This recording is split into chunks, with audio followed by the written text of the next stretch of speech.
Children of the Corn, Fields of Terror is the fifth Children of the Corn movie. Stephen King wrote a short story about a corn demon 20 years prior, and I don't know, guys, we may have squeezed every bit of storyline from that premise. And each subsequent movie in this series is shorter than the last, with Children of the Corn 5 clocking in at 84 minutes, including credits. At this rate, Children of the Corn 15 is going to be a 30-second TikTok that's mostly Minecraft gameplay. Children of the Corn 5 begins, in a cornfield? That can't be right.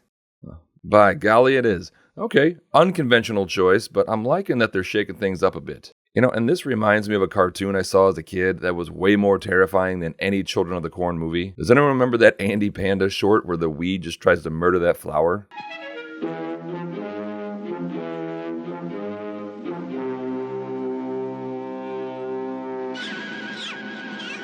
Horrifying. We then meet Ezekiel, who is not Eric Per Sullivan from Malcolm in the Middle. This is Adam Wiley from Picket Fences. Get it right, asshole. Ezekiel gets blasted by the spirit of he who walks behind the rows, and then the movie just jumps forward a year. We haven't even had a line of dialogue yet. And so we're now at a random farmhouse that is owned by a nameless character played by Jesse Plemons, if he was Robert Redford. Does that make sense? And the Children of the Corn, led by Ezekiel, show up and say that the land belongs to them.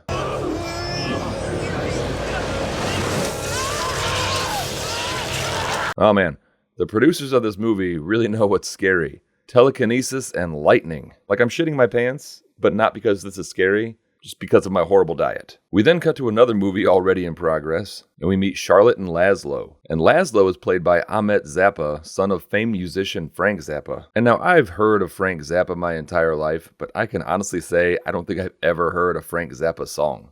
Oh, did he sing Safety Dance? Charlotte and Laszlo are driving to Divinity Falls, but not before Laszlo props up a sex doll on the sign as they drive off. Also, all those old blow-up sex dolls are always so funny. It's like the manufacturers are all like, we need a face for these dolls so that they're sexy, and we really help the gentleman get cranked up. And someone was just like, oh, how about this glamour shot photo of my Aunt Ruth? And they're like, perfect! Following close behind Laszlo and Charlotte are their four friends who are traveling to spread the ashes of their friend Kurt. You've got Greg, played by Alexis Arquette, Allison, Tyrus, and Keir, played by Eva Mendes in her first movie role.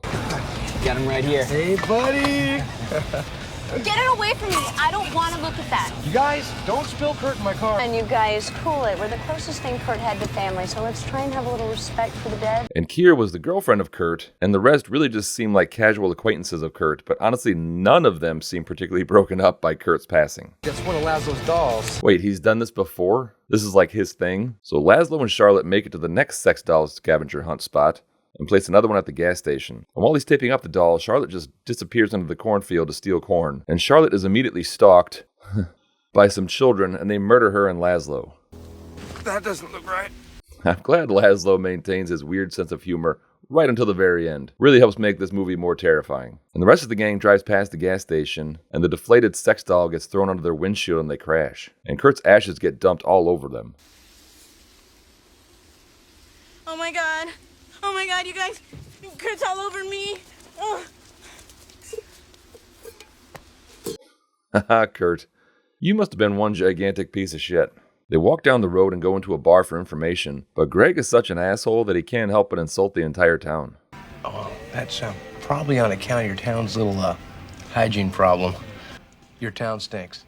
Have you ever been around a hillbilly, Greg? Do you think they have a sense of humor? Jeezy, crazy. You shouldn't make fun of the way people smell. Sometimes people and towns can't help it. Also, I played with like 6 stray dogs before this. There's gonna be some weird smells. But also, like if a stranger rolled in and told me that my town smelled like shit, I wouldn't care. Say whatever you want. Who the hell has pride in their hometown? I've never understood the whole defending your town's honor from snooty city folk. Like if some New York yuppie rolled into my town and was all like, your town smells like shit, I'd be like, I know, what is that? Luckily for Greg, the townsfolk are aware of the smell and actually don't mind talking about it. And apparently there is a never-ending fire at Lucas Enright's corn silo, and we learn that Enright has children working his cornfields and they worship a demon. Wait a minute. You mean he who walks behind the rows? We then learn that Allison's brother Jacob ran away from home to devote his life to he who walks behind the rows. So the gang misses the last bus out of town and decides to spend the night in a creepy farmhouse that's for sale. I guess we'll never know what went wrong. I don't understand. I thought bungee jumping was so safe. Oh, are we still talking about Kurt? Does he play an important part in this story? It wasn't an accident. When we were packing up his apartment, I found a suicide note. He committed suicide by bungee jumping? Horrifying way to go out. And that night, the children begin terrorizing the group. I'm gonna get Greg. Will Greg keep you safe? I feel like the sight of Greg's facial hair might just enrage the children further. They wander into the corn and find the bodies of Charlotte and Laszlo, and they call the local sheriff, who tells them to get out of town. Let's get the hell out of Dodge. We're right behind you. And again, no one seems that broken up about the death of their friends. Like any of their friends. But Allison wants to stay to look for her brother. Well, I want to talk to my brother, Jacob.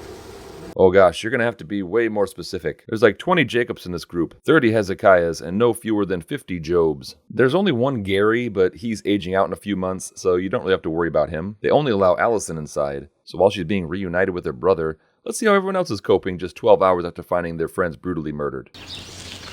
Care about last night. What about it? And it wasn't just a one-night stand for me. I'm sorry, Ty, but that's all it was for me. They may have already forgotten their friends ever existed. And Allison is granted an audience with the leader of the children, Luke Enright. And now, hang on, Luke Enright is played by the legend David Carradine. I'm so excited I'm having trouble breathing, which is actually just enhancing my excitement. But of course, the mere presence of Luke Enright betrays everything we've come to know about the Children of the Corn. They don't want adults telling them what to do. And David Carradine is like 8 adults combined. Outside, Greg goes off wandering by himself. Again, he's wandering around this weird commune full of children that they believe murdered their friends. And Keir goes to hit on Zane, who I would have said is only 17 years old at the most, but with the addition of Carradine, he could be 25 for all we know. The Children of the Corn had like one main rule, and it was kind of a big one, and they just pissed it all away. Somebody really close to me died recently. Just one? Allison finds Jacob, and we learn that Jacob's turning 18 tomorrow, and he will no longer be pure of heart. What about Luke? He's an adult? Right? It doesn't seem fair, does it? And the cult forced Jacob to marry and impregnate someone to keep the population steady. 1 for 1. Perfect population balance. Ezekiel makes her leave, but Jacob gives her a book first, and Keir begins reading the book and is getting really into this corn cult. Also, where the hell are they right now? Did they break into the same house they did the night before? The children gather to watch Jacob sacrifice himself into the eternal corn fire to appease he who walks behind the rows, but at the last minute Jacob refuses and they just let him go. This corn club is nothing like it was in the 80s, man. Or with that weirdo ballbuster Isaac and his goofy enforcer Malachi. He actually gave a shit about the rules. So they need a new sacrifice and ask who is the next to turn 18. I will. What the? Okay. God, even Ezekiel is thrown by this development. Like, she just learned about this cult 3 hours ago. This is like joining Jonestown as they're filling the cups. And so Keir climbs to the top, and surely someone is going to stop her? Nope. Okay. So the Child Reclamation Force gets deployed, and they bring Jacob back. Your sole purpose is to scare away the birds. Oh, that doesn't seem so bad. You get fresh air and exercise. Cornfield. Be sure to cut his throat, so that his screams can't be heard. Oh, because they'll string his lifeless corpse up like a scarecrow. Yeah, I should have seen that coming. Allison shows up with the sheriff to arrest Luke Enright. And now I understand why they keep Luke around. You need an adult with a noose around their neck that the cops can tighten, you know? Someone to hang out to dry. Someone that the police can really put a squeeze on their genitals. And Luke then activates the adult flamethrower that everyone over the age of 18 has embedded in their skull. Don't feel bad for Luke. He's been dead for years. What? So like, was this his sole purpose? Luke was just a fail-safe mechanism in case they needed to murder just one person. And the gang makes their way to a barn with the children in pursuit. And Greg hides under the car and is being attacked. And then they give Greg probably the coolest death in this whole series. I got your eternal flame right here!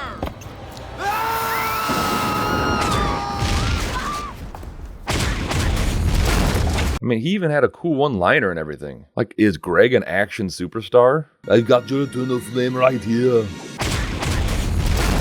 Hey, I got your eternal flame right here, you know. I've got your eternal flame right here. Yeah, I've got your eternal. Speak up! Well, fuck off, you dumbass kids. I've got your goddamn eternal flame right here, you